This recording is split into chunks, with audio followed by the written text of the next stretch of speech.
The three black SUVs appeared at the end of the gravel driveway just as dawn broke over the fields, their windows tinted so dark they looked like moving shadows against the pink-streaked sky.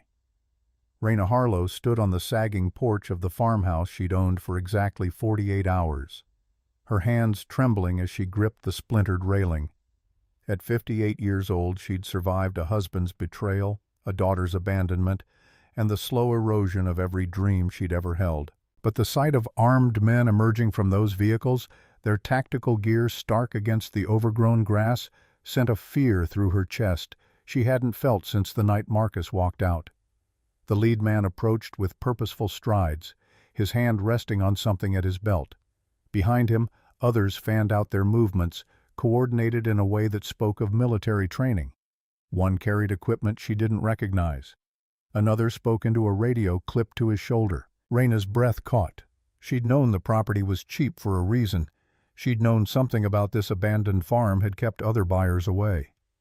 But standing there in yesterday's clothes, her salt and pepper hair still unbrushed, watching these men converge on her last desperate gamble at stability, she understood that knowledge and preparation were entirely different things. The man reached the porch steps. His eyes gray and assessing took in the peeling paint, the broken windows she'd covered with cardboard, the desperation that must have been written across her face. He opened his mouth to speak, and Raina's mind lurched backward, pulled by panic and exhaustion, into the memory of how she'd arrived at this moment standing between armed strangers and the only roof she had left. 48 hours earlier, the eviction notice had arrived on a Tuesday morning in June, delivered by a landlord who wouldn't meet her eyes. Raina had read it 3 times, sitting at her tiny kitchen table in the apartment complex where cigarette smoke seeped through the walls and her neighbors' arguments punctuated every night. 14 days to vacate the premises. The words blurred as tears she refused to let fall burned behind her eyes. The stack of unpaid bills sat beside the notice, a monument to every month she'd juggled which crisis to address first. Rent or electricity, food or medication. The part-time nursing shifts at the county clinic paid enough to keep her from homelessness, but just barely. At 55, she'd been too old for most hospitals to hire full-time. Her resume gap, from the years spent caring for Claudia counting against her, more than her decades of experience counted for anything. She'd spread her bank statement across the table with hands that had steadied countless IV lines, but now shook with the arithmetic of survival. $3,200. Everything she'd saved in 10 years of clawing her way back from the wreckage Marcus had left behind. The apartment around her felt suffocating in its familiarity. 400 square feet of peeling linoleum and water-stained ceiling tiles. The bedroom where she'd lain awake so many nights listening to other people's lives through walls thin as paper. The kitchenette where she'd taught herself to make meals from whatever the food bank had available. The bathroom mirror that showed her a woman she barely recognized anymore, all sharp angles and exhaustion, the softness she'd once carried worn away by years of surviving alone. She'd pulled out her laptop searching rental listings with the sick knowledge that nothing in her price range would accept her application. Bad credit from the debts Marcus had left in her name. No references from landlords who'd watched her scrape by month after month. The listings she could afford were in neighborhoods where gunshots punctuated the evenings, where she'd seen women her age walking to the bus stop with their eyes fixed straight ahead, radiating the careful invisibility of those who couldn't afford to be noticed. Her finger had hesitated over the mouse about to close the browser when a different advertisement caught her attention.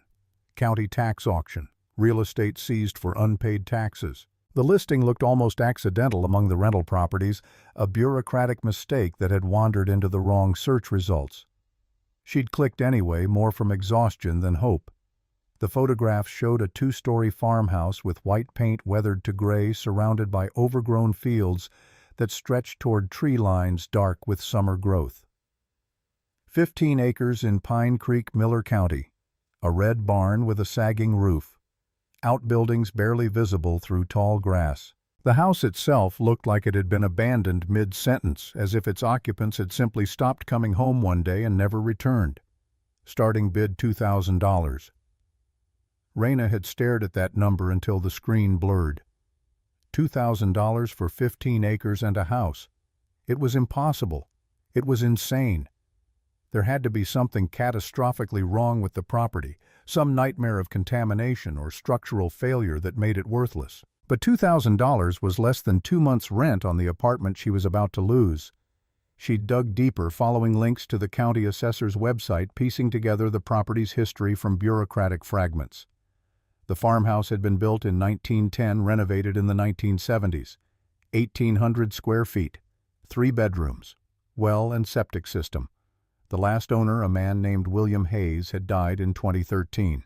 The property had passed to an heir who'd never occupied it, never paid the taxes, let it sit empty for 13 years until the county finally moved to reclaim it.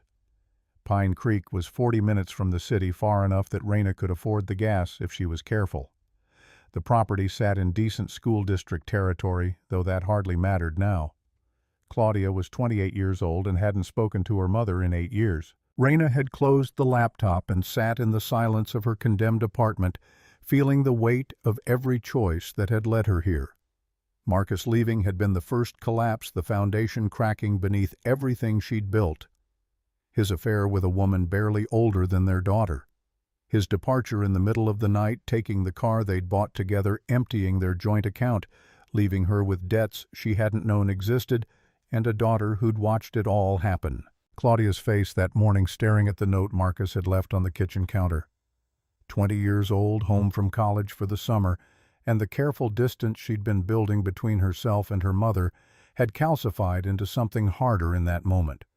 As if Marcus leaving was somehow Raina's fault. As if loving the wrong man made her complicit in his betrayal. The fight had started small, the way these things always did. Claudia asking why Raina hadn't seen the signs. Raina trying to explain that love made you blind to what you didn't want to see. Claudia's voice rising, all the resentments of her childhood pouring out. The times Raina had worked double shifts and missed school plays. The boyfriends Raina had dated after the divorce, trying to fill the void Marcus had left.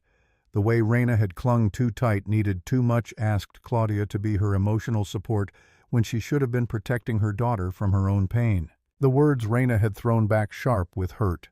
Claudia's ingratitude. Didn't she understand the sacrifices Raina had made, the life she'd given up to raise her daughter alone? And then Claudia was packing, shoving clothes into a duffel bag with furious efficiency. Raina standing in the doorway of her daughter's childhood bedroom, begging her to stay, to talk this through, to not leave like Marcus had left. But Claudia had pushed past her and the door had closed, and the silence that followed had lasted 8 years. 8 years of phone calls that went to voicemail. Birthday cards returned unopened. The Facebook page Claudia had blocked her from viewing. The friends who'd told Raina awkwardly that Claudia was doing well, living in another state, working in marketing, dating someone named Travis or Trevor or something equally forgettable. Information delivered with the careful neutrality of people who didn't want to choose sides. Raina had spent those years working, surviving, trying to convince herself that Claudia would come back eventually. That time would soften whatever wounds they'd inflicted on each other. That her daughter would realize one day that Raina had only ever tried to do her best. But the letter that arrived last week had shattered even that fragile hope. The envelope had been addressed in Claudia's handwriting, precise and careful. Raina's hands had shaken opening it, 8 years of longing and hurt condensing into the moment before she unfolded the single sheet of paper inside. Mom, I'm pregnant. 7 months. The father left when he found out. I don't have anywhere to go. I know I don't have the right to ask, but I need help. I need a place to stay until I figure things out. I'm sorry it took this long to reach out. Claudia. No phone number, no return address. Just a post office box in a town 300 miles away, and a request that felt more like an ultimatum. Help me, but don't expect an apology. Give me shelter, but don't ask for explanations. Be my mother when I need you, but on my terms, with my walls still intact. Raina had read the letter 5 times before the tears came. Then she'd torn it into pieces, her hands moving with an anger that surprised her. 8 years of silence. And this was what brought Claudia back. Not love, not reconciliation, just desperate pragmatic need. She'd thrown the pieces away, poured herself a glass of water because she'd stopped keeping alcohol in the apartment years ago, and sat at her kitchen table until her hands stopped shaking. By morning she'd retrieved the pieces from the trash, taped them back together with trembling fingers, and hidden the letter in her nightstand drawer. Because despite everything, despite the hurt and the anger and the years of silence, Claudia was still her daughter. And if she came back even for the wrong reasons, Raina would take it. She'd take whatever fragments of relationship her daughter was willing to offer, because the alternative was dying alone without ever seeing Claudia's face again. But first she needed a place for them both to go. The farmhouse auction was scheduled for Thursday morning at the county courthouse. Raina had called in sick to work, driven her decade-old Honda through roads that grew increasingly rural as she left the city behind. Pine Creek turned out to be one of those towns that existed more in memory than present tense, its main street lined with shops that had closed during some previous economic collapse and never reopened. The courthouse sat at the center, a solid brick building that had probably looked impressive in 1950 and now just looked tired. Inside, the auction room smelled like old coffee and bureaucratic indifference. Folding chairs faced a podium where a man in a rumpled suit shuffled papers. The crowd was sparse, mostly men in their 40s and 50s dressed like they'd come straight from construction sites or farm equipment dealerships. They talked among themselves, voices low, occasionally glancing at Raina, with the mild curiosity of people encountering something out of place. She'd taken a seat in the back, clutching the envelope containing her cashier's check, trying to look less terrified than she felt. The auctioneer worked through several properties before reaching the Hayes farm. Commercial lots went for tens of thousands. A small house in the next county over attracted bidding from 3 different contractors. Then the auctioneer's voice cut through Raina's anxiety with practiced efficiency. Pine Creek Farmstead, 15 acres with house and outbuildings seized for unpaid taxes. Property sold as is, all inspections waived. Starting bid $2,000. Raina's hand had gone up before she could think better of it, her bidding paddle trembling. "We have 2,000 from bidder 47. The auctioneer's eyes scanned the room. "Do I hear 2,100?" Silence. The men who'd been so active in previous auctions sat motionless, their disinterest so complete it felt deliberate. Raina had lowered her paddle, certain someone would outbid her, waiting for the room to erupt with competition. Going once. The auctioneer paused. Going twice. Still nothing.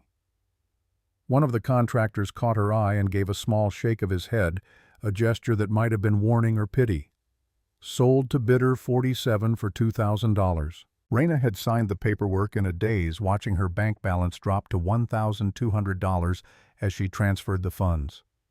The county clerk, an older woman with silver hair and kind eyes, had slid the deed across the counter with an expression Raina couldn't quite read. The Anderson place. The woman's voice was quiet, almost confidential.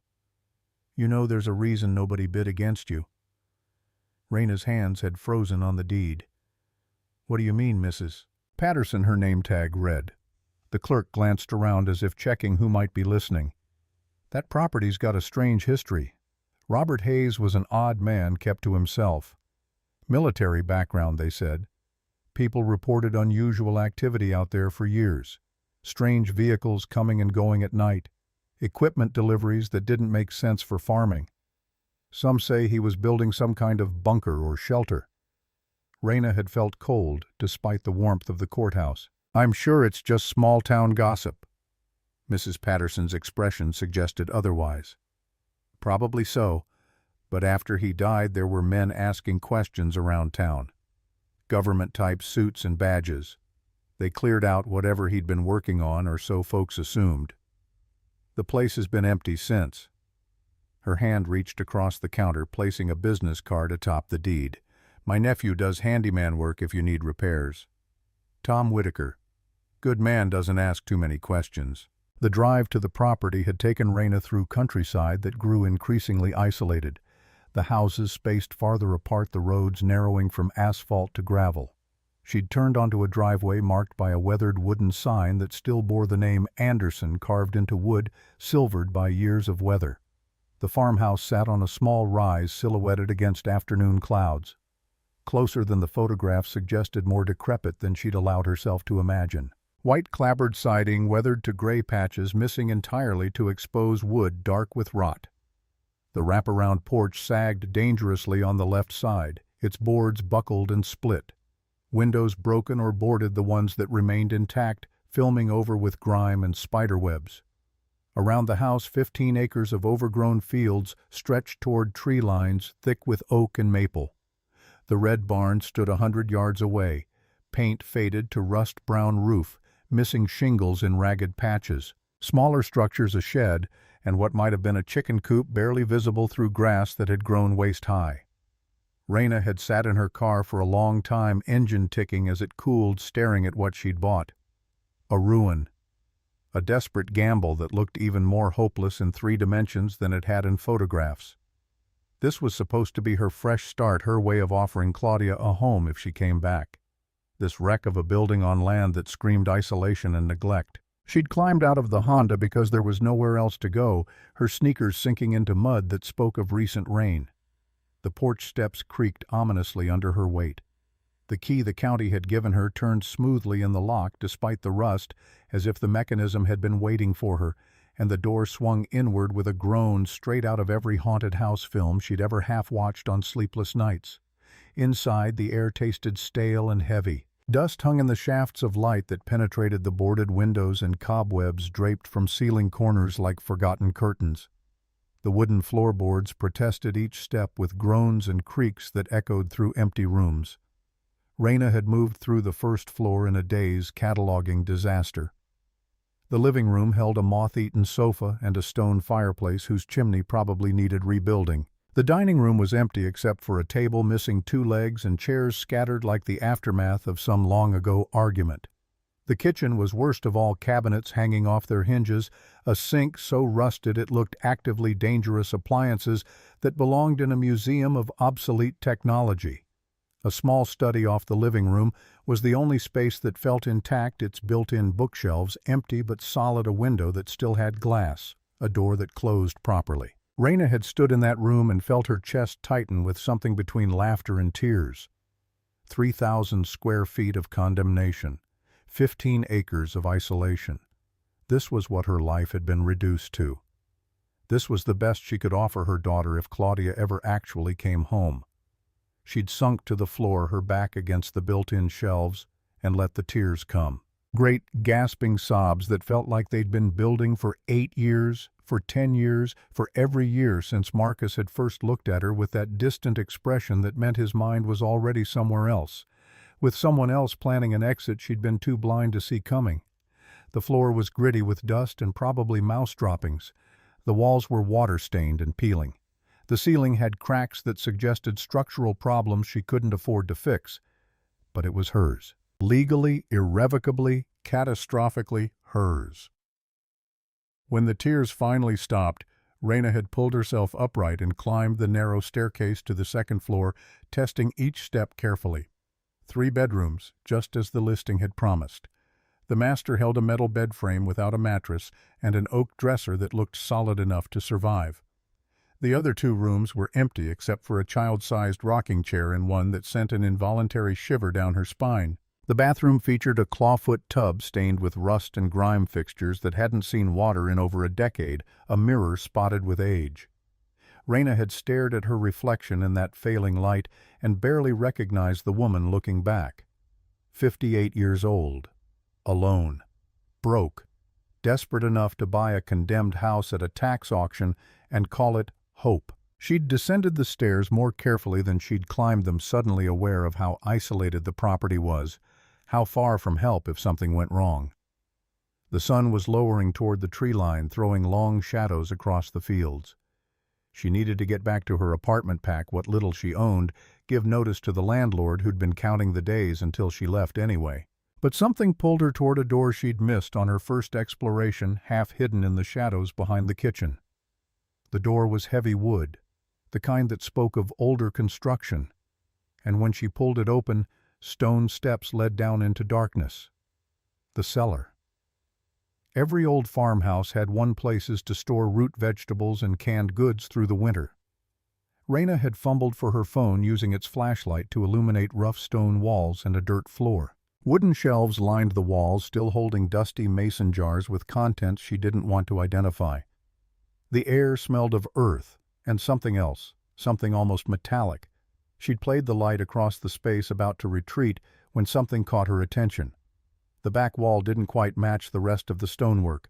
The seams were too straight, too deliberate. Raina had moved closer, running her fingers along what looked like a door disguised as part of the wall. Pressing experimentally, she felt a section give slightly under her touch. With a grinding sound that made her jump back, a portion of the wall swung inward a few inches, revealing not another cellar room but the beginning of a concrete tunnel sloping gently downward. Raina's breath caught. The walls were lined with gray-painted cinder blocks, metal conduits running along the ceiling. This wasn't amateur construction. This was professional military-grade work. She'd pulled the hidden door wider, her phone's light revealing a tunnel that extended at least 30 feet before making a turn. The air coming from the passage felt surprisingly fresh, suggesting ventilation systems still operating somewhere in the darkness. Mrs. Patterson's words came back to her. Some kind of bunker or shelter. Men asking questions. Government types. What had William Hayes been building beneath his farm? Raina knew she should stop. Turn around, call someone with authority to investigate whatever this was. But she'd spent 10 years being careful, being responsible, following rules that had gotten her nothing but poverty and loneliness. The woman who would have called the police died somewhere in the years between Marcus leaving and Claudia's silence. She stepped into the tunnel, her phone's light illuminating concrete walls and the conduits overhead. The passage descended at a gentle angle, the floor smooth beneath her feet. After the turn, the tunnel opened into a large underground room, easily 40 feet square with a ceiling 10 feet high. Raina stopped in the doorway, her light inadequate to the space before her.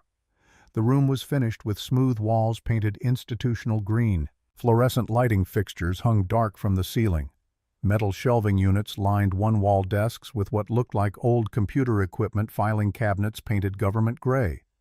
Along another wall stood communications equipment, large radio transmitters with dials and switches, technology that looked decades out of date, but frighteningly sophisticated for a private installation. This was no storm shelter. This was a military facility hidden beneath a farmhouse that had looked abandoned and unremarkable from above. Raina moved deeper into the room, her phone's light catching on details that made her skin crawl. A large metal desk dominated one corner. She approached it, her hand trembling as she reached for a faded nameplate. Captain W. Hayes, USAF, United States Air Force. Not just military background, as Mrs. Patterson had delicately phrased it. Hayes had been an Air Force captain operating what appeared to be an official installation beneath his seemingly ordinary farm. A metal cabinet stood partially open nearby. Raina pulled it wider, finding stacks of folders with labels faded but still legible. She opened one at random, her light illuminating documents stamped with security classifications that made her hands shake. Blue Forest Monitoring Station Quarterly Report. The technical language meant nothing to her, but phrases jumped out. Aerial anomaly detection, unidentified intrusion tracking, atmospheric disturbance monitoring. What kind of monitoring station needed to be hidden underground on a private farm? Raina's light found a heavy door on the far wall, unlike the hidden entrance she'd used. This was clearly a security door with a keypad lock, though without power. The electronic mechanism sat inactive and the door stood slightly ajar. Beyond lay living quarters complete with bunks, a small kitchenette, bathroom facilities. Personnel had lived down here, perhaps for extended periods. Her foot knocked against something that skittered across the concrete floor. Raina directed her light toward the sound, finding a key ring with several keys and what looked like an electronic fob. She bent to retrieve it, her fingers closing around cold metal just as a distant sound reached her through the tunnel. Car engines. More than one. Coming down her driveway. Raina's heart lurched. It was barely 7 in the morning. Who would be visiting an abandoned farm at this hour? Mrs. Patterson's warning echoed in her memory. Men asking questions. Government types. She pocketed the keys with movements made clumsy by fear and hurried back through the facility, down the tunnel, up the cellar stairs. Her hand shook as she closed the hidden door, making sure it settled back into its disguised position against the stone wall. She emerged from the cellar into the kitchen just as the sound of vehicles grew closer. Through the broken window she could see them turning into the driveway. 3 black SUVs with government plates, their windows tinted dark. Raina's breath came fast and shallow. She'd been on the property less than 12 hours. She hadn't told anyone she was coming here early. How did they know the SUVs parked in front of the house, doors opening with synchronized precision? Men emerged in tactical gear, their movements coordinated in a way that spoke of military training. One carried what looked like sensing equipment. Another spoke into a radio. The lead man was older than the others, maybe mid-40s, with gray eyes that seemed to catalog everything they encountered. He approached the porch with purposeful strides, and Raina understood with sudden nauseating clarity that they weren't here by coincidence. They knew about the facility. They'd been monitoring it, and somehow they knew she'd found it. Raina moved to the front door on legs that felt disconnected from her body, opening it before the man could knock. She wouldn't let them see her afraid. She'd survived Marcus leaving Claudia's rejection, a decade of clawing her way back from nothing. She could survive this. The man stopped at the bottom of the porch steps, his hand resting on something at his belt. His eyes took in the peeling paint, the broken windows, the desperation that must have been written all over her. When he spoke, his voice carried the weight of someone accustomed to being obeyed. "Ms. Lorraine Harlow." Raina's throat felt too tight to speak. She managed a nod. "I'm Commander Daniel Price, United States Air Force Special Investigations Division." His hand moved to produce identification, which he held up for her inspection. "We need to speak with you regarding this property." The ID looked genuine, but Raina had limited experience with military credentials. She forced her voice to work. "What is this regarding?" "It's a matter of national security." Price's expression didn't change. "May we come in?" Raina's hands tightened on the doorframe. "My house isn't exactly presentable. We're not concerned about the condition of your home." "Ms. Harlow." Price's tone suggested this wasn't a request. "We're concerned about what's beneath it." Behind him, one of his colleagues returned from the lead vehicle. A woman, maybe early 50s, with short gray hair and eyes that missed nothing. She wore civilian clothes, slacks, and a blazer that looked expensive out of place against the backdrop of the abandoned farm. "Ms. Harlow." The woman's voice was calm, clinical. "I'm Dr. Victoria Stone, Department of Defense Science Division. Our records indicate you purchased this property yesterday at a county tax auction. Is that correct?" Raina's mind raced through possible responses, discarding them all. "Yes, it was legally transferred to me yesterday afternoon." "Were you aware of the property's history when you made this purchase?" The county clerk mentioned the previous owner was possibly military and somewhat reclusive. Raina kept her voice steady. "That's all I know." Price studied her face with an intensity that made her skin crawl. The previous owner, Captain William Hayes, was an Air Force officer assigned to a specialized monitoring program. This property contains a decommissioned military installation that was never fully cleared according to protocol. Raina let surprise show on her face, not difficult given the scope of what she'd discovered underground. "A military installation here? I had no idea." "Ms. Harlow, I'll be direct." Price's tone sharpened. "Our sensors detected an access event at this location early this morning. The hidden entrance to the underground facility was opened for the first time in over a decade. Given that you just took possession of the property yesterday, I assume it was you who found and entered the installation." The words hit Raina like a physical blow. Sensors. They'd had the facility monitored this entire time, waiting for someone to find it. The property had been a trap from the beginning. She could deny it, but the evidence was clearly against her. "Yes," she forced the word out. "I found a hidden door in the cellar this morning and investigated. I was trying to understand what I'd purchased. Did you remove anything from the facility?" Raina thought of the keys in her pocket, the weight of them pressing against her hip. "No. I just looked around briefly. It was dark, and I needed to get back to the city." Price and Stone exchanged glances, some unspoken communication passing between them. Dr. Stone stepped forward, her expression softening slightly. "What exactly did you see in the facility?" "Ms. Harlow." "An office area with old equipment. Filing cabinets. Some kind of communications gear. Raina kept her description vague. There was another room with bunks and a small kitchen. Nothing that seemed particularly dangerous or active. Price nodded slowly. The Blue Forest facility was part of a classified aerial phenomenon monitoring network established in the 1980s. While officially decommissioned in 2013 following Captain Hayes's death, certain aspects of the technology and data collected there remained sensitive. Aerial phenomenon. Raina's confusion was genuine despite her fear. You mean like weather patterns? The terminology we prefer is unexplained aerial observations. Dr. Stone's voice took on a lecturing quality. Captain Hayes was stationed here to monitor and document unusual atmospheric and aerial events that might have significance for national security. The implications settled over Raina slowly, so absurd she almost laughed. You're telling me this property was used to watch for UFOs? We monitor various phenomena. Price's expression remained neutral.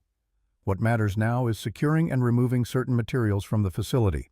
Your cooperation would be appreciated. Raina's mind worked through the scenario unfolding before her. They wanted access to the facility. They had legal authority to insist on it. But they were asking, which meant they needed something from her. And what if I don't cooperate? The temperature in the conversation dropped perceptibly. Price's voice went flat.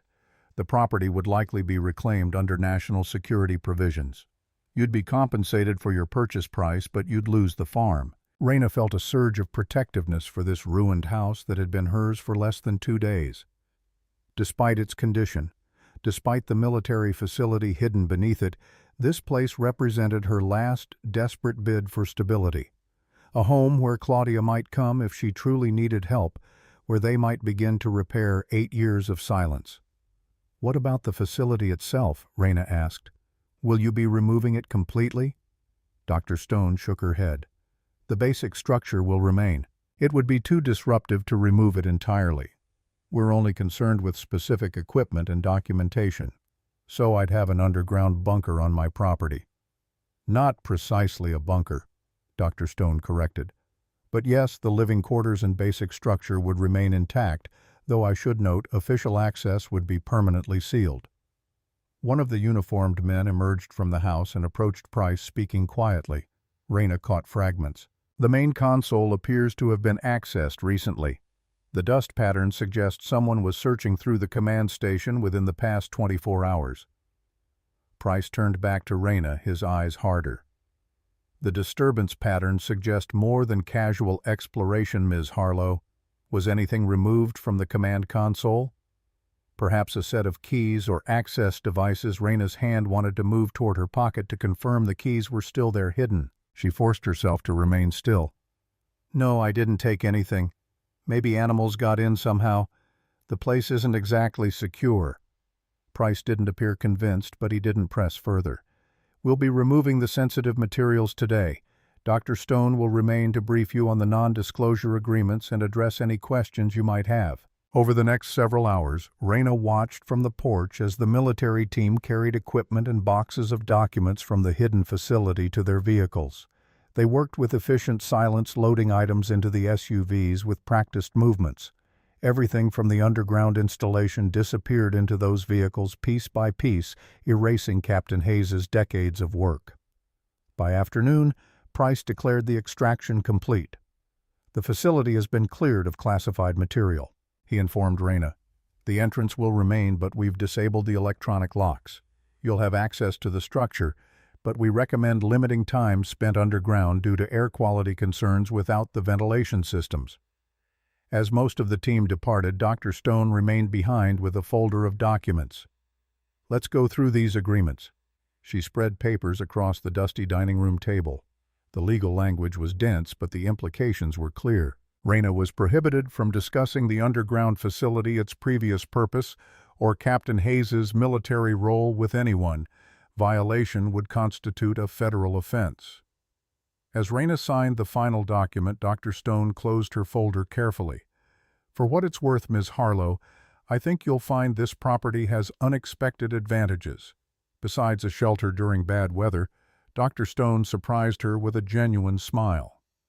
Captain Hayes chose this location carefully. The property has certain unique characteristics. You might find the soil particularly fertile, for instance. Before Raina could press for clarification, Dr. Stone glanced at her watch. "I should join the extraction team." She handed Raina a business card with just a name and phone number, no agency or department listed. "You have my contact information if any concerns arise." The final SUV pulled away as afternoon shadows lengthened across the overgrown fields. Raina stood on the porch watching dust settle on the gravel driveway, the keys from the underground facility still hidden in her pocket. The military hadn't found them during their sweep, which meant either they weren't as thorough as they appeared, or the keys weren't as important as Raina feared. The farmhouse felt different now, charged with secrets and implications she didn't fully understand.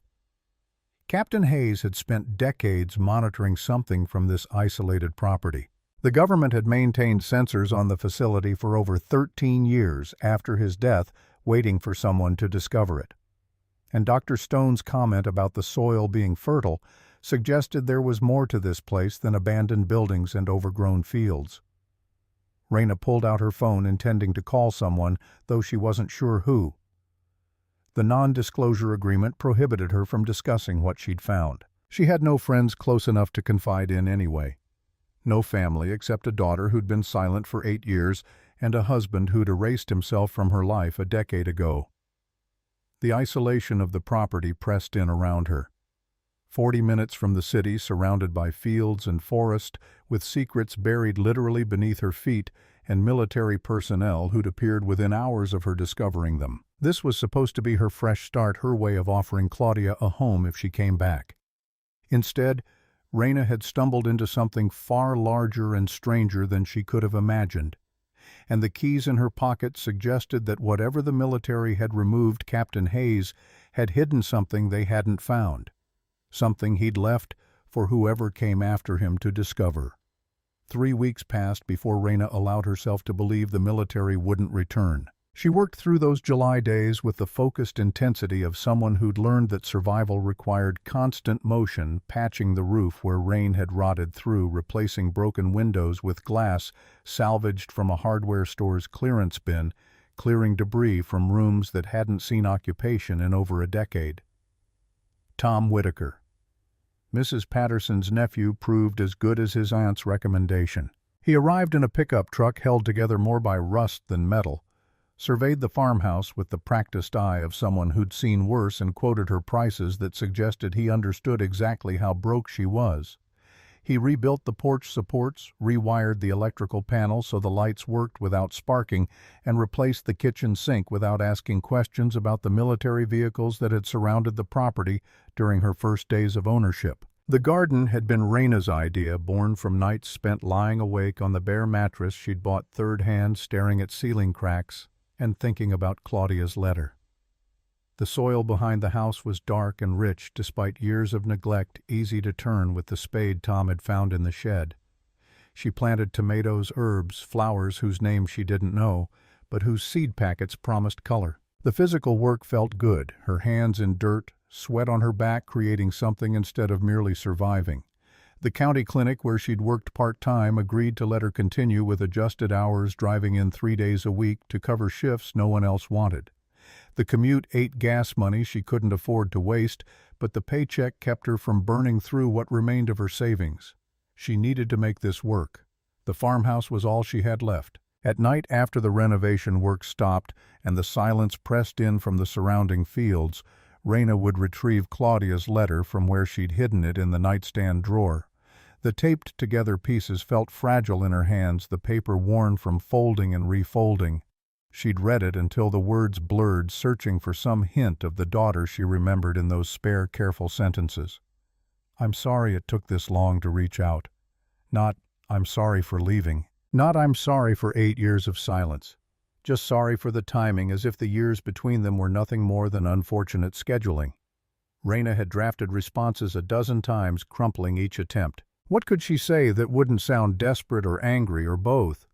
That she'd bought a condemned farmhouse because it was all she could afford, that she'd discovered a military facility beneath it, that she'd signed documents prohibiting her from discussing any of it with anyone, including her own daughter.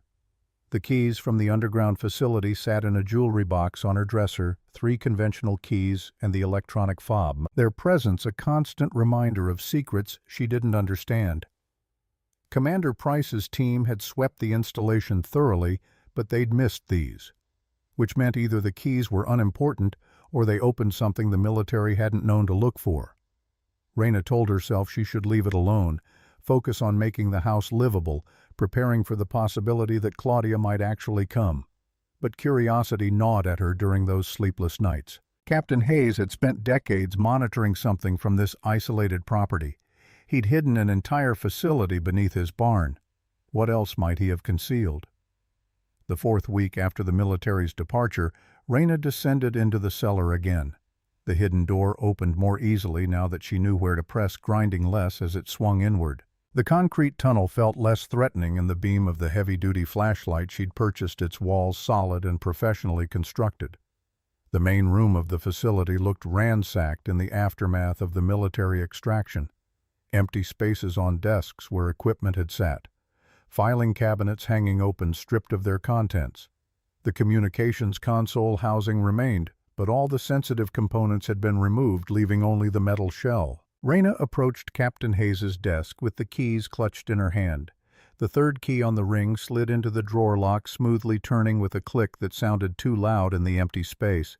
Inside lay a leather-bound notebook, its cover worn smooth by years of handling. Raina lifted it carefully, finding beneath it a set of maps marked with symbols she didn't recognize, and a small device that resembled a smartphone but had no manufacturer logo, no standard buttons, just a smooth black surface with a single recessed button.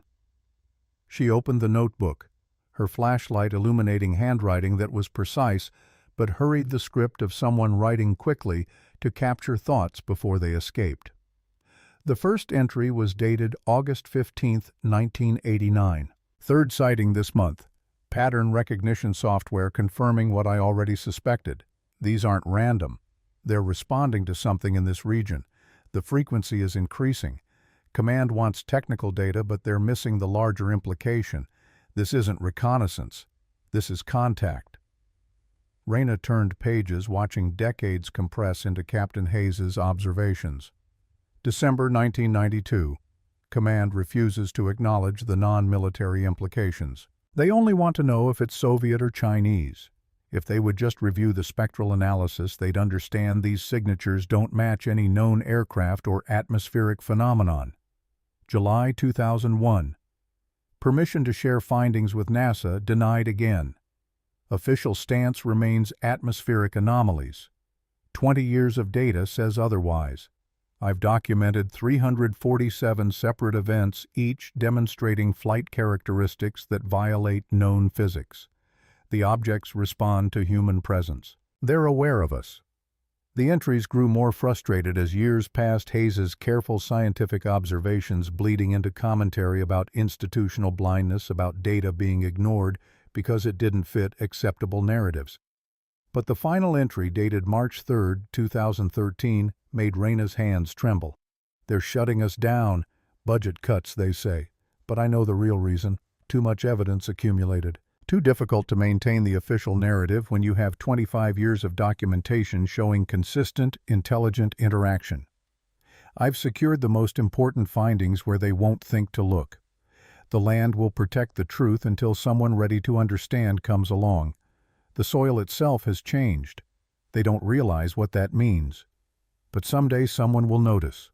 Someone will ask the right questions. And maybe then the world will be ready to hear the answers. Raina sat back against the desk, the notebook heavy in her lap. Hayes hadn't just been monitoring unusual aircraft. He'd been documenting what he believed was deliberate contact with non-human intelligence. And he'd hidden his most significant findings somewhere on this property, protected by dirt and time, and the assumption that no one would care enough to look. The maps spread across the desk showed the farm and surrounding areas marked with various symbols. One location, circled in red ink, sat in the woods at the northern edge of the property line. Raina traced the route with her finger, estimating the distance at maybe half a mile through the forest. The strange device next smooth and featureless except for that single recessed button. The electronic fob from her keyring seemed designed to fit against a small panel on the device's back. Raina pressed them together experimentally, feeling them lock into place with a soft click. The device's surface flickered once, then went dark again. She needed power, or maybe a specific activation sequence, or both. Raina carefully replaced the maps and device in the desk drawer, but she carried the notebook back upstairs with her. Hayes's observations deserved more attention than she could give them in the sterile environment of the abandoned facility. She wanted to read them properly, understand what this man had seen over his decades of isolated vigil. That night, sitting in the study that had become her makeshift bedroom, Raina worked through the journal entry by entry. Hayes emerged from the pages as someone caught between duty and discovery, a military officer watching his superiors dismiss evidence that didn't fit their preferred reality. His frustration was palpable, but so was his dedication to documentation, to preserving what he'd witnessed, even if no one would acknowledge it. The technical details meant little to Raina. References to spectral signatures and electromagnetic anomalies beyond her nursing background. But the human story underneath resonated. A man alone watching the sky, keeping careful records, believing that someday the truth would matter to someone. She fell asleep with the journal open across her chest. Hayes's words blurring into dreams about lights in darkness and questions no one would answer. The sound of a car engine woke her just after dawn. Raina sat up, heart racing, the journal sliding to the floor. Through the window she could see an unfamiliar sedan pulling into the driveway, moving slowly, as if the driver wasn't certain they had the right place. The car stopped near the porch. The door opened. A woman emerged, moving with the careful deliberation of someone heavily pregnant. Raina's breath caught. She knew that profile, the shape of that face, even after 8 years of separation. Claudia. Her daughter stood beside the car, one hand supporting her swollen belly, the other shading her eyes against the morning sun. She looked up at the farmhouse, her expression unreadable from this distance, and Raina felt every year of silence compress into this single moment of reunion. She moved to the front door without thinking, her hand shaking as she pulled it open. Claudia turned at the sound, their eyes meeting across the overgrown yard. For a long moment neither of them moved. Raina took in the changes 8 years had written across her daughter's features. Claudia was 28 now, no longer the angry girl who'd packed her bags and walked out. Her face had lost its youthful softness, settling into angles that reminded Raina painfully of Marcus. But her eyes were the same, guarded and hurting in ways that time hadn't healed. Claudia climbed the porch steps slowly, one hand on the railing Tom had rebuilt just days before. She stopped 2 feet from Raina, close enough to touch but maintaining the distance they'd kept for years. Her voice when she spoke was rough with exhaustion and something that might have been shame. "Mom, I don't have anywhere else to go." The words hit Raina like a physical blow, 8 years of longing and hurt condensing into fury so sudden it stole her breath. She felt her hands clench, her jaw tighten, every cell in her body screaming the response that had been building since she'd torn up Claudia's letter. 8 years without a word, and this is what brings you back. Not love, not forgiveness, just desperation. You needed me so suddenly, I'm worth contacting again. Claudia flinched, her hand tightening on her belly. I know I don't have the right to ask, but you're asking anyway. Raina's voice shook. You're standing on my porch, 7 months pregnant, after 8 years of silence, asking me to take you in because you have nowhere else. Do you have any idea what that does to me? Tears started down Claudia's face, carving paths through makeup that couldn't quite hide the exhaustion beneath. I'm sorry. I know I should have called sooner. I know I was wrong to stay away so long. But I'm here now. I'm here because I'm carrying your granddaughter, and I can't do this alone, and you're the only family I have left. The mention of a granddaughter cut through Raina's anger like a blade finding bone. She stared at her daughter's swollen belly, at the visible proof of new life growing there, and felt something shift in her chest. What about the father? Claudia's laugh was bitter, almost a sob. He left when he found out. Just like Dad. Just like every man I've ever trusted. She wiped at her eyes with the back of her hand. I thought I'd learned from watching you. I thought I knew better than to count on anyone. But apparently stupidity runs in the family.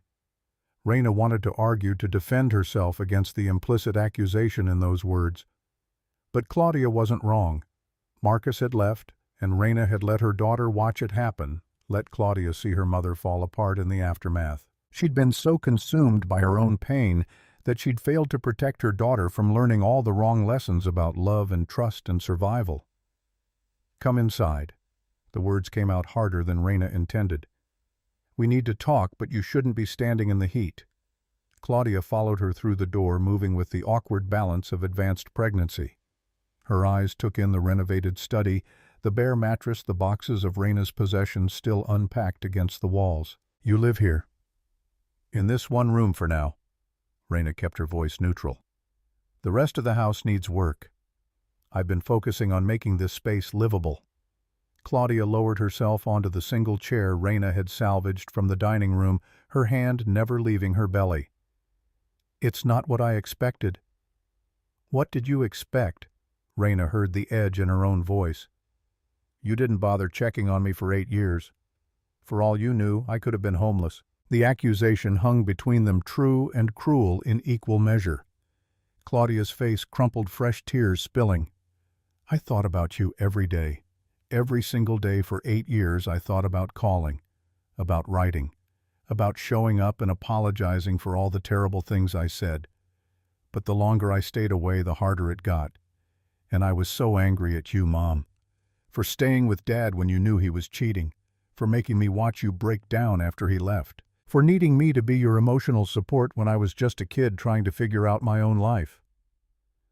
Raina sank onto the edge of the mattress, the fight draining out of her. "I was wrong to put that on you. You were 20 years old. You should have been thinking about college and friends and building your own future, not taking care of your mother's broken heart. I blamed you for Dad leaving."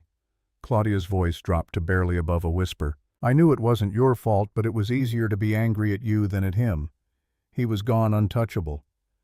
But you were there hurting, and somehow that made me angrier, like you were weak for loving him, for not seeing what he was going to do. I was weak." Raina felt the truth of it settle in her bones. "I loved a man who didn't love me back, and I held on too long hoping things would get better. And when he left, I fell apart instead of being the mother you needed. I'm sorry, Claudia. I'm sorry I wasn't stronger." They sat in silence for a long moment, the morning light filtering through windows Raina had cleaned just days before. The farmhouse creaked around them, settling into the summer heat, and Raina could hear birdsong from the overgrown fields outside. Claudia's hand moved in slow circles over her belly. "I'm having a girl. I'm naming her Iris." "That's beautiful." Raina's throat felt tight. "When are you due? September?" "Early September if she comes on time." Claudia looked up, meeting her mother's eyes. "The father's name is Trevor. We dated for 2 years. I thought he was different. I thought I'd finally found someone who wouldn't leave. But when I told him I was pregnant, he said he wasn't ready to be a father, that this wasn't what he signed up for. He was gone within a week." Raina moved to kneel beside Claudia's chair, her hands hovering over her daughter's belly, before settling gently on her knee instead. "This time you're not alone. I don't have much. This house is barely livable. I'm working part-time at a clinic just to keep from going completely broke. But what I have you can share. You and Iris both." Claudia's hands covered Raina's, squeezing tight. "I'm scared, Mom. I'm scared I'm going to fail at this the way I've failed at everything else." "You're not going to fail." Raina heard the conviction in her own voice, felt it settle into certainty. "We're going to figure this out together, one day at a time." The healing between them felt fragile, a bridge built from apologies and need rather than true forgiveness. But it was a beginning. After 8 years of silence, Raina would take whatever beginning she could get. They spent the rest of that day moving Claudia's belongings from her car into the upstairs bedroom Raina had cleaned the week before. The room was sparse, just the metal bed frame and oak dresser, but Claudia seemed relieved to have any space at all. She unpacked slowly, her movements hampered by her pregnancy, hanging clothes in the dresser, arranging toiletries on the windowsill. That evening, as they ate dinner from containers Raina had picked up in town, Claudia looked out the kitchen window at the garden plot behind the house. "You planted vegetables. just tomatoes and some herbs." Raina followed her daughter's gaze. "The soil's better than I expected. Everything's growing faster than it should." Claudia leaned closer to the window, her eyes narrowing. "Mom, those tomato plants are huge. How long ago did you plant them?" 3 weeks, maybe?" "That's impossible." Claudia stood, moving to the back door. "Those plants look like they've been growing for months." Raina joined her daughter in the garden, seeing it through Claudia's fresh perspective. The tomato plants had indeed grown larger than seemed reasonable, their stalks thick and healthy fruit already forming in dense clusters. The herb plants sprawled across their designated space, lush and vibrant. Even the flowers Raina had planted as an afterthought bloomed with an intensity that seemed excessive for early July. "I thought it was just good soil." Raina touched one of the tomato plants, feeling the strength in its stalk. "Maybe there's something in the water from the well? Or maybe there's something weird about this property?" Claudia's voice carried an edge Raina couldn't identify. "You said the previous owner was military. What else did you learn about him?" Raina hesitated, the non-disclosure agreement heavy in her memory. Just that he was a recluse, kept to himself. People in town thought he was building some kind of shelter. The lie tasted bitter, but Raina couldn't risk violating the NDA by telling Claudia about the underground facility. Not yet. Not until she understood more about what Hayes had discovered and why the military still cared enough to monitor the property 13 years after his death. That night, with Claudia asleep upstairs and the farmhouse settling into darkness around her, Raina returned to Hayes's journal.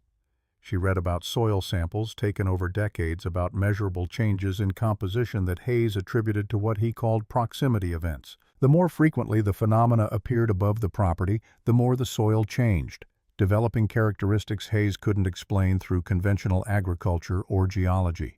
He'd sent samples to laboratories using false names and cover stories. The results consistently showed mineral compositions that didn't match regional baselines, microbial communities, unlike anything in standard databases. Hayes had concluded the soil was being altered by exposure to something the phenomena generated, some byproduct of their propulsion system or energy signature that fundamentally changed the biochemistry of the earth beneath them. Raina thought about the garden growing impossibly fast outside her window, about Dr. Stone's cryptic comment regarding fertile soil. The military had known about this. They'd removed Hayes's equipment and documentation, but they'd left the land itself untouched because you couldn't extract dirt the way you could confiscate filing cabinets. The property was changing her vegetables, which meant it could be changing other things too. The air she breathed, the water she drank, her own body exposed to whatever strange chemistry Hayes had spent 25 years documenting. The thought should have terrified her. Instead, Raina felt a strange sense of wonder. Hayes had believed the phenomena were trying to communicate that their modifications to the soil represented some form of gift or preparation. What if he was right? What if this land was becoming something more than ordinary? Earth transformed by contact with intelligence beyond human understanding. 3 days later, Raina drove to the Pine Creek Agricultural Research Station with soil samples sealed in plastic bags. The facility sat on the edge of town, a modest building with attached greenhouses and experimental plots. Inside, a receptionist directed her to Dr. Nathaniel Brennan, the station's soil specialist. Brennan was younger than Raina expected, maybe early 40s, with red hair going gray at the temples and hands stained from working in dirt. He greeted her with genuine warmth, the enthusiasm of someone who'd chosen his profession out of love rather than necessity. New to the area. His accent carried traces of somewhere farther north, maybe Boston or Maine. "I recently purchased property in Pine Creek." Raina handed him the samples. "I noticed the soil seems unusual. I was hoping you could analyze it to help me understand what I'm working with." Brennan examined the bags with professional interest. "Where exactly is your property, the old Hayes place?" His expression shifted, recognition sparking behind his eyes. "The Anderson farm." "Interesting. That area has some unusual geological features. I'd be happy to analyze these for you." He logged her information into a computer, fingers moving quickly across the keyboard. "Basic testing is free for local residents. If you'd like comprehensive analysis, including microbial composition, that takes about a week." The comprehensive testing would be helpful. Rayna watched him work. Did you know William Hayes?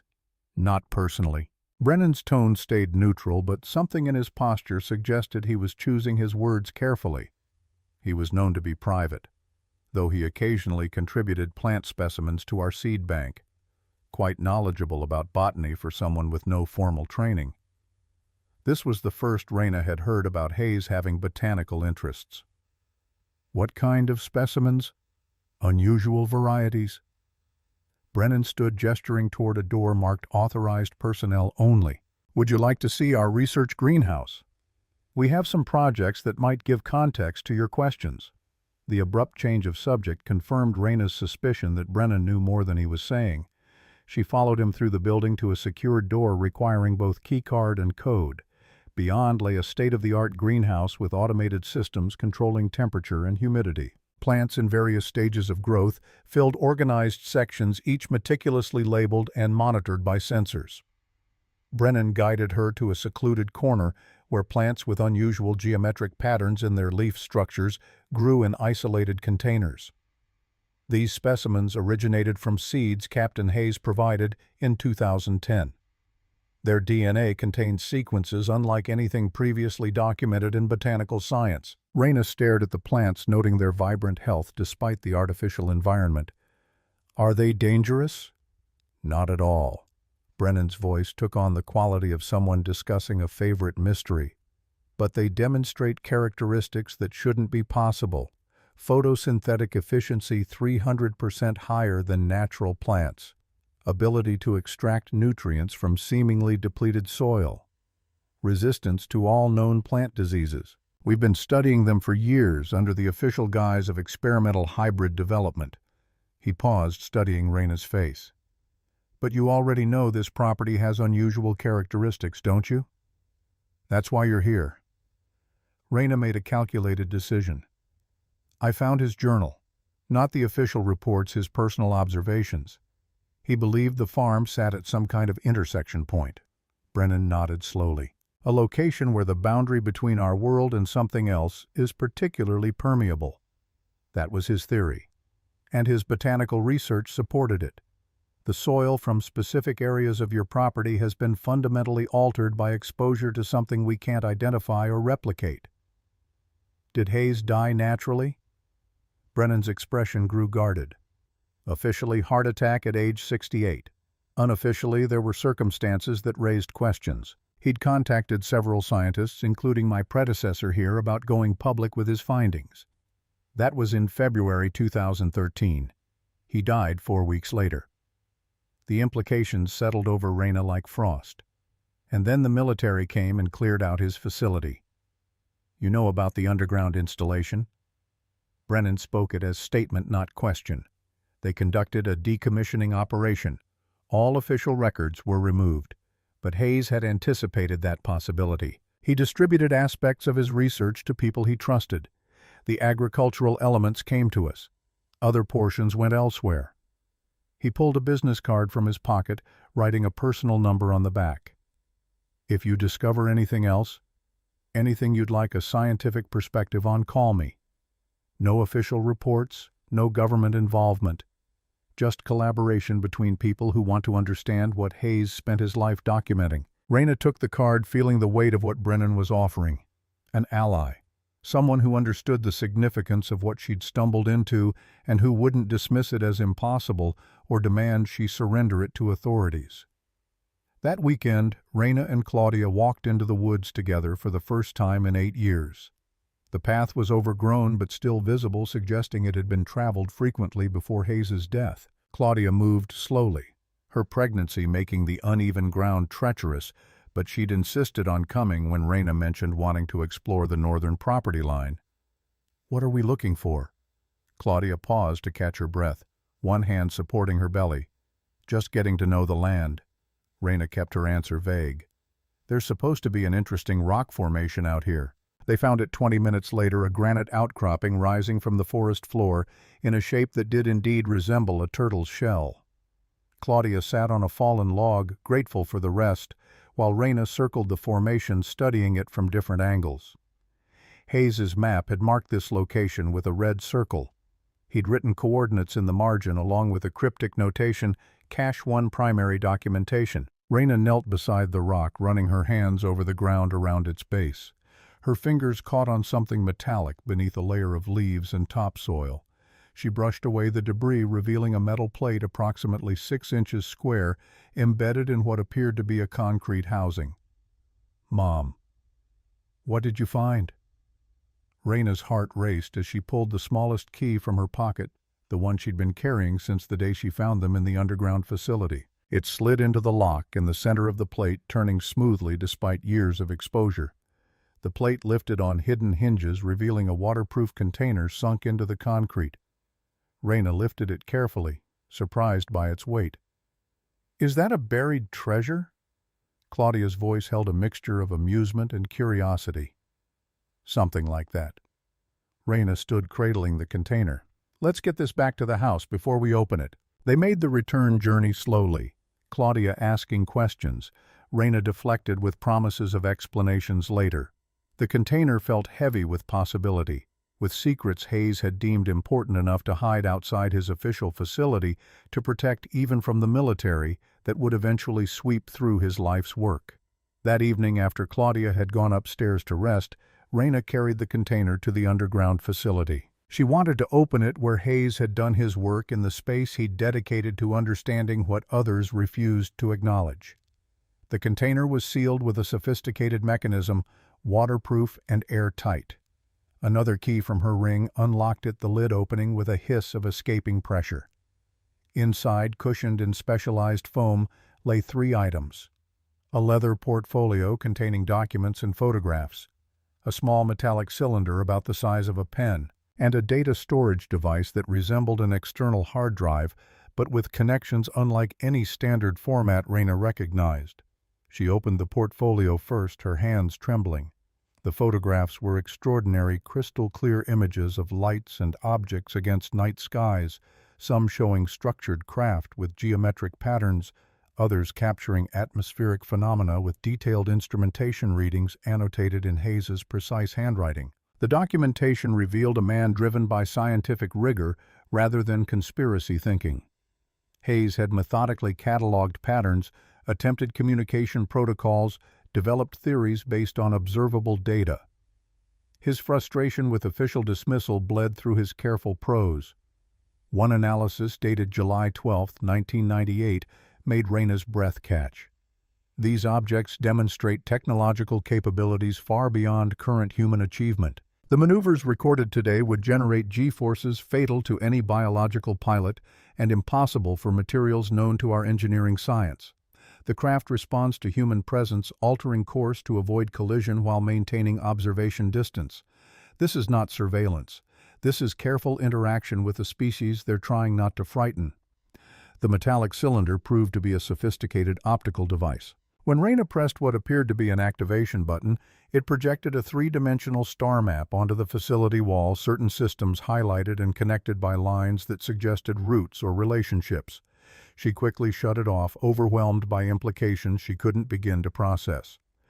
The data storage device presented the biggest challenge. Its connections wouldn't fit any computer Raina owned. But as she examined it more closely, she realized it might be compatible with the strange smartphone-like device she'd found in Hayes's desk drawer. She retrieved that device from upstairs, her hands shaking with anticipation. The connections matched perfectly. When she pressed the electronic fob against the receptor panel and connected the storage device, the screen illuminated with an interface unlike any operating system she'd encountered. Files appeared organized chronologically and by category: video recordings, spectral analyses, communication attempts.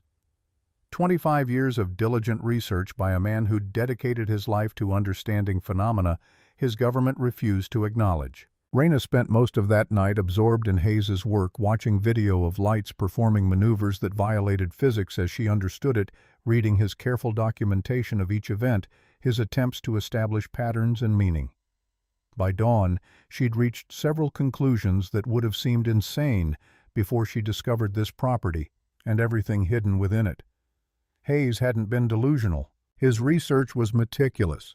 his documentation thorough, his conclusions drawn from observable evidence rather than wishful thinking. The farm sat at the center of decades of unusual aerial activity, and the soil changes weren't coincidental. Something about this location attracted the phenomena, and their repeated presence had fundamentally altered the land itself. The question was what Raina should do with this knowledge. She'd signed a non-disclosure agreement prohibiting her from discussing the Blue Forest facility, but these materials were Hayes's personal research discovered after the military's extraction. They hadn't known about this cache, which meant she wasn't technically violating any agreement by possessing it. But knowledge demanded responsibility. Hayes had preserved this information because he believed it mattered, because he thought someday someone would be ready to understand and act on it. Raina wasn't a scientist or a military officer. She was a 58-year-old nurse who'd bought a condemned farmhouse in desperation. Yet here she was, guardian of evidence that challenged fundamental assumptions about humanity's place in the universe. Upstairs, she could hear Claudia moving around, the sound of water running in the bathroom. Her daughter was here, pregnant and vulnerable, seeking shelter in a house that sat atop secrets Raina was only beginning to comprehend. She couldn't risk drawing attention to the property, couldn't endanger Claudia by pursuing Hayes's research too publicly, but she also couldn't ignore what she'd discovered. Hayes had spent 25 years watching, documenting, preserving. The least Raina could do was continue his work carefully, quietly, until she understood what it all meant. She was returning from the underground facility when she heard Claudia's voice, sharp with alarm. "Mom, come here quick!" Raina ran to the kitchen, finding her daughter standing at the back window, staring at the garden with an expression between wonder and fear. The tomato plants had doubled in size overnight. What had been impressive growth before now verged on impossible, the stalks thick as saplings, fruit hanging in heavy clusters. The herbs had spread beyond their designated beds, and the flowers bloomed with an intensity that made them almost luminescent in the morning sun. "What is happening to your garden?" Claudia's voice shook. "This isn't normal. This isn't possible." Raina stood beside her daughter, looking at the evidence of transformation, and made a decision. She couldn't tell Claudia everything, not yet, but she could tell her enough. "I think the soil here has unusual properties. The previous owner was studying it. That's what I found in the woods yesterday, his research notes." "Research notes about soil?" Claudia turned to face her mother, skepticism clear on her face. "About a lot of things." Raina met her daughter's eyes. "This property has a strange history. I'm still trying to understand it myself, but whatever's affecting the garden, it doesn't seem harmful. If anything, it's making things grow stronger and healthier than they should." Claudia looked back at the impossible garden, her hand moving to her belly in a gesture that was becoming familiar. "Should we be worried about Iris?" "I don't think so." Raina spoke with more confidence than she felt.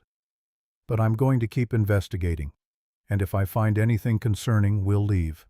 I promise." The lie of omission sat heavy in Raina's chest. She was already concerned, already wondering what exposure to this altered soil might mean for a pregnant woman and her unborn child. But Claudia had nowhere else to go, and Raina wouldn't send her daughter back into the world alone and desperate. They would stay.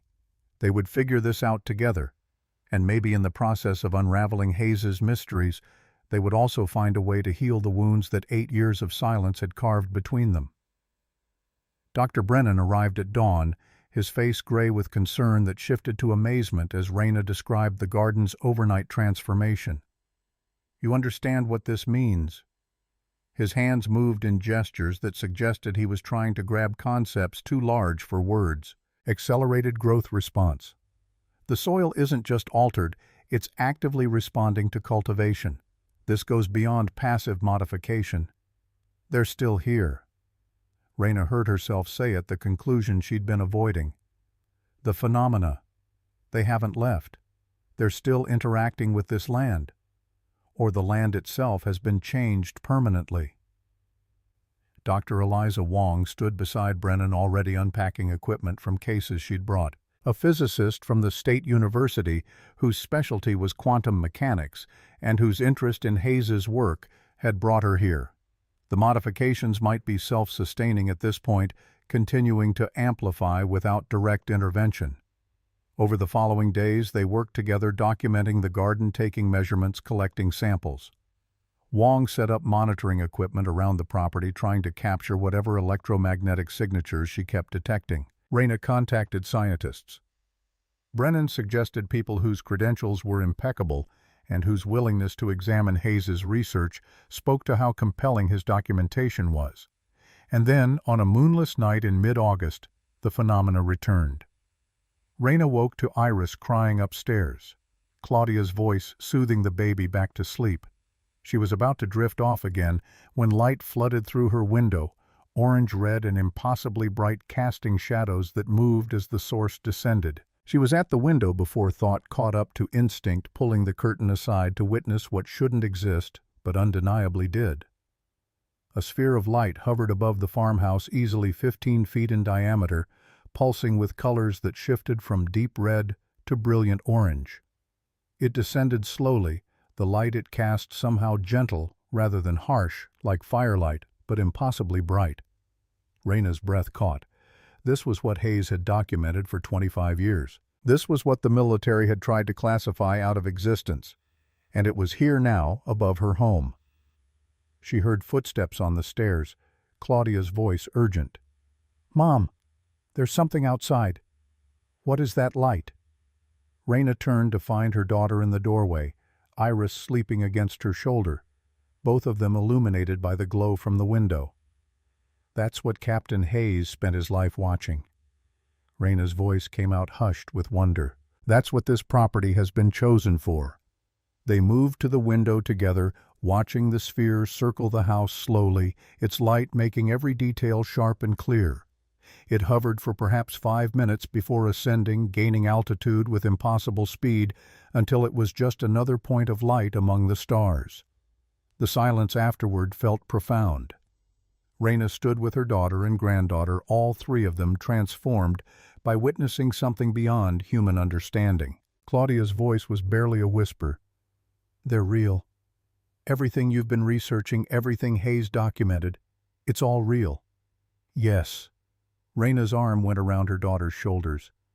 "And they're still here, still watching, still, I don't know, still connected to this land somehow. What do we do?" Raina thought about Hayes's decades of observation, about his belief that the phenomena were trying to communicate, that humanity just needed to learn how to listen. "We keep watching, we keep documenting, and we wait to see what they're trying to tell us." That night marked a turning point. The phenomena had returned, confirming everything Hayes had preserved.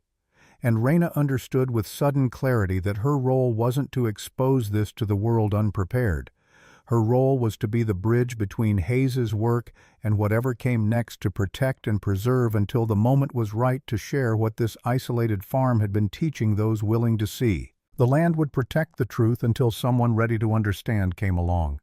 Hayes had written that in his final entry, and Raina was beginning to understand that the someone might not be her alone, but her and Claudia and Iris together. 3 generations of women learning to heal while witnessing wonders that would change everything they thought they knew about the universe. The letter arrived during Iris's first week home, thick and official, the return address belonging to a law firm in Arlington that Raina didn't recognize. She opened it standing in the kitchen while Claudia nursed the baby upstairs, her hands still shaking from lack of sleep and the constant vigilance new motherhood demanded. Meridian Solutions Incorporated versus Lorraine Harlow. The heading made her stomach drop. She forced herself to read the legal terminology that followed words like receivership and federal jurisdiction and improper transfer swimming together until their meaning crystallized into something simple and devastating. They were trying to take the farm. Blackwood's company had filed suit claiming the underground facility made the property federal land that couldn't be sold at county auction, that her ownership was invalid, that she needed to vacate pending litigation. The walls seemed to close in around her. This house with its patched roof and salvaged windows, this land with its impossible garden and buried secrets, this was all she had, all she could offer Claudia and Iris. And now lawyers in expensive suits were arguing she'd never had the right to any of it. She climbed the stairs slowly, the papers heavy in her hands. Claudia looked up from where she sat in the rocking chair. Tom had repaired Iris's small mouth working at her breast, and the contentment on her daughter's face made what Raina had to say even harder. "We have a problem." Claudia's expression shifted as she read color draining from her cheeks. "They can't do this. You bought this place legally. The county sold it to you. The county didn't know about Blue Forest." Raina's voice felt hollow. Or maybe they did know and sold it anyway, figuring no one would care about an abandoned military installation. Either way, Blackwood has lawyers arguing we don't have legitimate claim. What do we do? Raina thought about Commander Price's careful neutrality about Dr. Stone's cryptic warnings about the non-disclosure agreement she'd signed that prohibited her from defending her ownership by discussing what made the property valuable.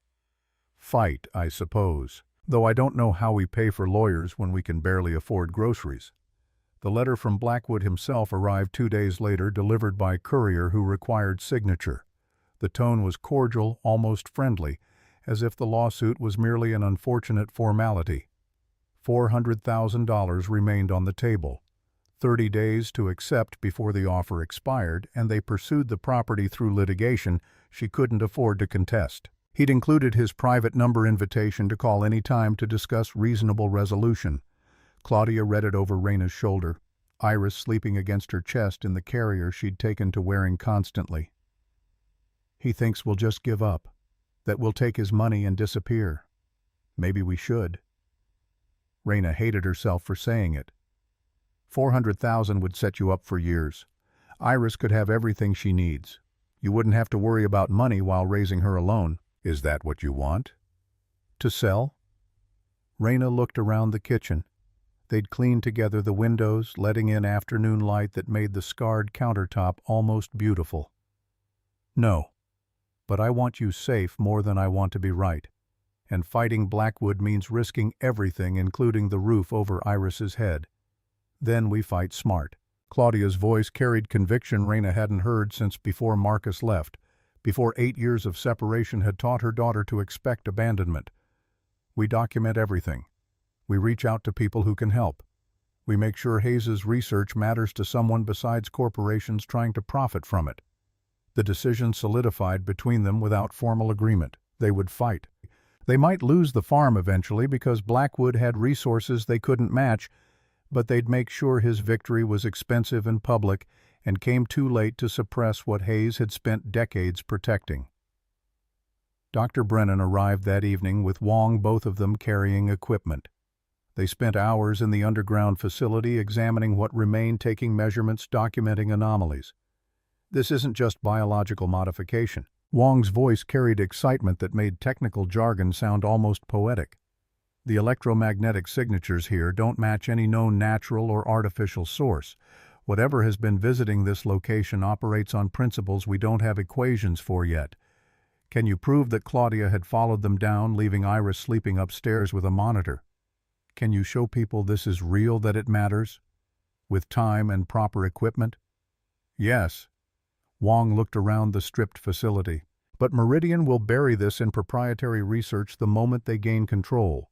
We need to document and publish before that happens." "How long do we have? The lawsuit requests immediate receivership." Brennan's expression was grim. "If the judge grants it, you could be forced out within weeks. Corporate attorneys know how to drag cases out for years, keeping you in legal limbo while they study the property. Then we work fast." Raina heard herself commit. "We gather everything. Bring in everyone who'll listen and make sure the world knows what's here before Blackwood can lock it away." The hearing for Meridian's receivership motion came faster than Raina expected, scheduled for a Tuesday in late August. She couldn't afford an attorney, so she stood before the judge alone, trying to argue against legal professionals whose billable hours probably exceeded her annual income. The courtroom was nearly empty. Just her and Claudia, with Iris fussing in her carrier. Blackwood's legal team, looking polished and confident, a bored clerk taking notes. The judge was a woman in her 60s who'd probably heard every argument about property rights. She listened to Meridian's attorney explain about classified facilities and federal jurisdiction, her expression revealing nothing. Then she looked at Raina with eyes that seemed to see too much. "Ms. Harlow, do you have representation?" "No, Your Honor." I can't afford it. You're aware Meridian claims the property contains federal installations that weren't properly decommissioned. I'm aware of their claims. Raina kept her voice steady. But I purchased the property legally at a county tax auction. The military had 13 years to assert federal interest, and they didn't. Do you have documentation supporting that Raina pulled out the letter Commander Price had sent unofficial, but carrying enough military letterhead to be persuasive? It confirmed Blue Forest's decommissioning. In 2013, confirmed all classified materials had been removed, confirmed the property posed no security concerns. The judge read it carefully. Where did you obtain this? Commander Price oversaw the final extraction. He provided it when I explained Meridian's arguments. Meridian's lead attorney stood quickly. Your Honor, this letter is hearsay, not official documentation. It's also not addressed to this court. The judge set it aside. However, it raises questions about Meridian's claims. She looked at Blackwood's attorney with visible skepticism. Does your client have documentation showing the facility remains under federal jurisdiction? The attorney's hesitation was telling. We're working with the Department of Defense to obtain records. In the interim, we're asking for temporary receivership to prevent interference. This is a farm counselor. The judge's tone was dry. How does the defendant living there constitute interference with a decommissioned installation? Without access to conduct assessment, we can't determine what remains of sensitive materials. You want her evicted so you can study property she legally purchased. The judge leaned back. That's remarkably convenient for your client's commercial interests. This is about national security. Then why isn't the Department of Defense pursuing this? The judge's skepticism was open now. Why is a private corporation claiming to act in federal interest while the actual government seems unconcerned? The attorney had no good answer. The judge watched him flounder, then made her decision. Motion for receivership is denied. The property remains in Ms. Harlow's possession until this matter is resolved.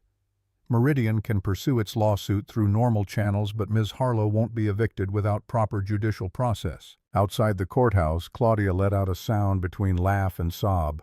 We won. We bought time. Raina pulled her daughter into a fierce hug, careful of Iris between them. That's not the same as winning, but it's enough to keep fighting. The work intensified over the following weeks.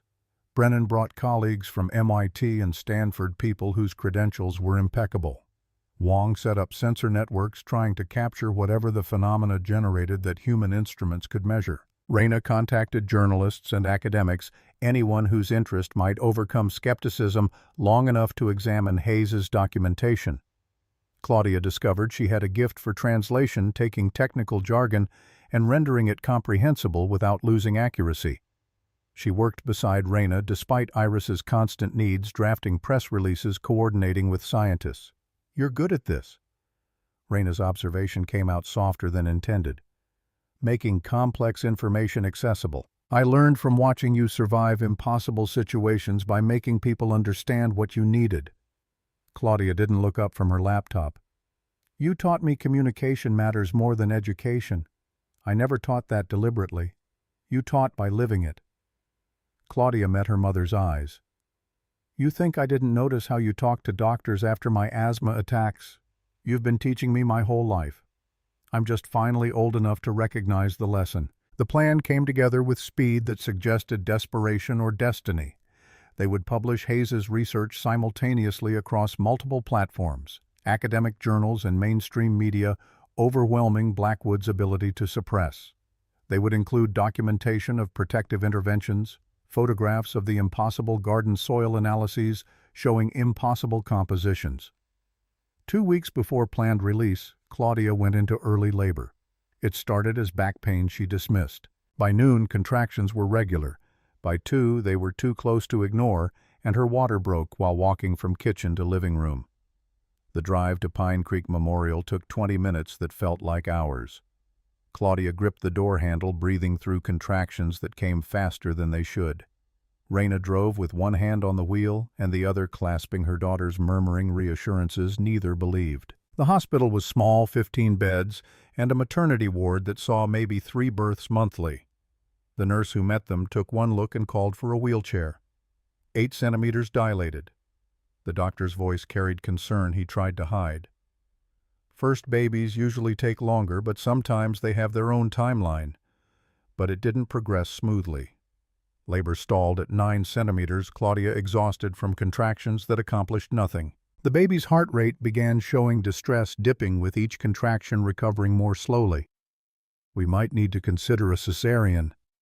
The doctor's voice was gentle but firm. "The baby isn't tolerating labor well." Claudia's face was pale with pain and fear, her hand gripping Reina's with crushing strength. "Just get her out safe. Please. I don't care how." Before they could prep for surgery, something shifted. Claudia's body made a decision, contractions intensifying with renewed force. The baby's head crowned, and suddenly everything happened at once. Nurses moving with coordinated urgency, the doctor calling instructions, Claudia screaming with effort from beyond exhaustion. Then Iris was here, tiny and furious and perfect, her cry filling the delivery room with proof of life. The nurse placed her on Claudia's chest, this impossibly small person with dark hair plastered to her skull and eyes squeezed against brightness. Reina watched her daughter hold her daughter, and something in her chest cracked open. 8 years of separation, 8 years of hurt and silence and stubborn pride dissolved in the face of new life, connecting them in ways words never could. Claudia looked up, tears streaming. "Mom, I'm sorry. For all of it. For leaving, for staying away, for blaming you. I was wrong about everything." Reina leaned down, pressing her forehead to Claudia's, her hand covering both her daughters and granddaughters. "I'm sorry, too. For not being strong enough when you needed me. For letting my pain become your burden." The apologies felt inadequate for 8 years of damage, but they were a beginning, and beginnings mattered more than perfect words. Reina stayed through the night, watching the baby sleep in the hospital bassinet, watching her daughter recover. In the early hours before dawn, when Claudia finally fell into exhausted sleep, Reina stood at the window looking at Pine Creek's darkened streets and made a decision. She wouldn't sell to Meridian.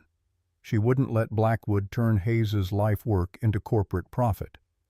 But she also couldn't keep this knowledge hidden forever while raising a granddaughter in a house that might be seized through legal maneuvering. Hayes had written the land would protect the truth until someone ready came along. Maybe that someone wasn't Reina alone. Maybe it was 3 generations together, Reina and Claudia and Iris.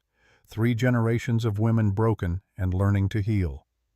They brought Iris home 2 days later, Claudia moving slowly from difficult birth, the baby wrapped in hospital blankets. The farmhouse felt different, with an infant simultaneously more fragile and more important. Every creaking board, every drafty window became a potential danger needing addressing. But it also felt more like home than it had since Reina purchased it. Claudia's belongings mixed with hers in shared spaces. Baby supplies cluttered the living room. The sound of Iris crying and feeding created rhythms organizing their days. The publications went live at 6 that evening across 4 academic journals and 2 major news outlets. Within hours, social media erupted. Within 6 hours, government spokespeople issued carefully worded statements. Within 12, Reina's phone rang constantly with interview requests and scientific inquiries and messages from people who'd witnessed similar phenomena. The world didn't change overnight, but it started changing slowly the way paradigm shifts happen. Scientists who'd avoided unexplained aerial phenomena began publishing observations. Military personnel came forward with incidents they'd been ordered to dismiss. Civilian witnesses shared photographs and videos hidden for decades. And on a small farm in Pine Creek, 3 generations of women watched as attention focused on property they'd fought to keep. Commander Price and Dr. Stone arrived on a Thursday morning 6 weeks after the publications. They looked older, exhausted, in ways suggesting bureaucratic battles Reina would never hear about. "You've created quite a situation, Ms. Harlow." Price's voice carried resignation rather than anger. "The Department of Defense is being asked questions we can't answer without revealing programs that officially never existed." "Then maybe it's time to stop pretending." Reina met his eyes without backing down. Hayes spent 25 years documenting something extraordinary. Hiding it didn't make it go away. Stone surprised her with a genuine smile. He would have been proud, not of the chaos he hated attention, but of the courage to make his work matter. She pulled an envelope from her briefcase. "We can't officially support what you've done, but unofficially there are people in government who believe transparency serves security better than secrecy. Consider this documentation that Blue Forest was properly decommissioned and poses no federal interest. What about Blackwood's lawsuit? Meridian is being investigated for unauthorized access to classified information." Price's tone suggested satisfaction. "Their lawsuit will likely be withdrawn once they realize continuing means explaining how they learned about Blue Forest." After they left, Raina stood on the porch watching their vehicle disappear. Claudia joined her with Iris on her hip, the baby reaching for dust motes dancing in afternoon sun. "Is it over?" "The fighting, probably." Raina pulled her daughter close. "The attention, that's just beginning. But we have what matters. Each other. This land. Proof the universe is larger than most people imagine. What do we do with that? We keep documenting. We keep learning. We keep Hayes's work alive by continuing what he started." Raina looked at Iris. "And we teach the next generation being different. Being touched by extraordinary things isn't something to hide. It's something to embrace and share." 6 months later, on a March morning when frost silvered the grass, Raina stood on the porch watching Claudia and Iris play in the garden. The baby was 6 months old now, sitting up fascinated by everything, reaching for leaves and dirt with the absolute focus only infants possess. The farmhouse was different. Grants from scientific institutions had funded repairs, making it not just livable but comfortable. Researchers rented the underground facility 3 days weekly, running experiments Hayes would have appreciated.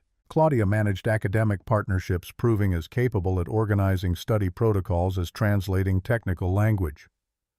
Raina had become spokesperson for impossible truths. She gave interviews about Hayes, about the phenomena, about discovering you weren't alone. She spoke at conferences, wrote articles, answered questions from people desperate to believe there was something more. But these quiet mornings were best. Watching her daughter and granddaughter in the garden where lights had descended. 3 generations who'd been broken now healing in a house that had chosen them. Claudia looked up, catching Raina watching. "Mom, come see." Iris found something. Raina descended the steps. Iris held a small stone, turning it in chubby hands. Just an ordinary rock. But to the baby, treasure. Above them, morning sky was clear and empty. But Raina knew it wouldn't stay empty. The phenomena would return, drawn by whatever this land possessed. And when they came back, 3 generations would be here to witness, to document, to continue Hayes's work of understanding what it meant to live at the intersection between human reality and something vast beyond comprehension. "You gave me purpose back." Claudia's voice was soft. "I came desperate and lost. You gave me home, mission, reason to believe the future could be better. You gave me that too." Raina's arm went around her daughter. "You and Iris, you gave me family. That matters more than any discovery. The lights are extraordinary, but you're what makes this house home." That night, stars appeared one by one as darkness settled, and one brighter than others pulsed in pattern Raina recognized. Fibonacci sequence spelled in light across impossible distances. She stood at the window holding Iris while Claudia slept, watching that distant beacon. "We're here. We see you. Thank you for seeing us back." The star pulsed once more, bright and unmistakable, before fading into normal patterns. Raina Harlow, 59 years old, grandmother and nurse and guardian of impossible truths, smiled and carried her sleeping granddaughter upstairs, grateful beyond measure for the strange journey bringing them to this moment of belonging. The world was learning what Hayes had known. The universe was larger, stranger, more beautiful than comfortable assumptions allowed. And on one small farm in Pine Creek, 3 generations of women had found home, not despite the strangeness, but because of it. Some truths are too important to keep hidden, Raina thought as she tucked Iris into the crib beside Claudia's bed. And some families are worth rebuilding from fragments one day at a time, until the broken pieces become something stronger than what was lost. Outside, the March wind moved through fields where vegetables would soon grow with impossible vigor, where soil transformed by decades of contact with something beyond human understanding would continue feeding those who called this land home. And above, stars wheeled in patterns ancient and familiar, while one among them pulsed with rhythm suggesting intelligence vast enough to cross galaxies, yet patient enough to watch over one family, learning what it meant to belong. The land had protected the truth until someone ready came along. And that someone, those someones had found not just secrets worth preserving, but each other worth healing for. That was miracle enough for any life. More than enough for three women who'd survived abandonment and silence to discover that love, like truth, could be rebuilt from ruins if you had courage to begin again.